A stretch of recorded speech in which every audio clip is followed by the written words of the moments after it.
Ms. McHenry entered no plea to charges of no operator's license and expired plates, each of which is a minor misdemeanor, on December 17th, 2024. I scheduled it for a bench trial for January 8th of 2025. Ms. McHenry was given notice of that bench trial. Present on January 8th, 2025 was the law director along with a police officer. Ms. McHenry failed to appear. As a result of her failure to appear, I issued a warrant for her arrest. That was January 8th. It's now over a month later, February 11th, and Ms. McHenry is now turning herself in on the warrant. She is in the courtroom, and she is without an attorney. Ms. McHenry, why were you not here on January 8th? I have a question about the case. Ms. McHenry, sit down. This is not your courtroom. Sit in that chair. Can you repeat your question then? Why were you not here on January 8th? I put in an appearance, and it was rejected and struck from the record, and I was sent a letter saying that I am not who I said I was. So I have a question about that because I don't understand. This is not a discussion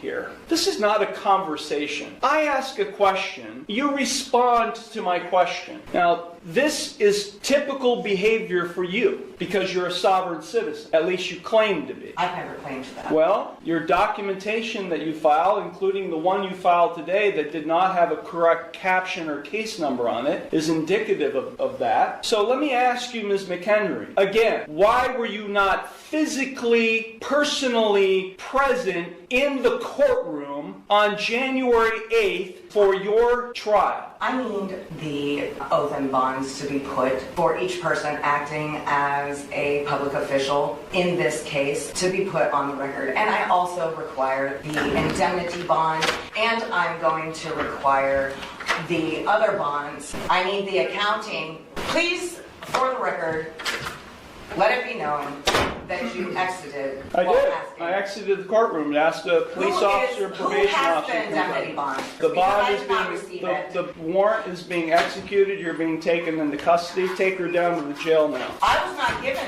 the warrant. Take her down to the jail now. Why am I being arrested? Take her down to the jail now. What crime have I committed? Get off me. This is kidnapping. This is a false arrest. They're violating my rights, my constitutional rights. I thought the Constitution didn't apply to you. The Constitution applies to every living man and woman. You are violating your oath, Mr. Ayarochi.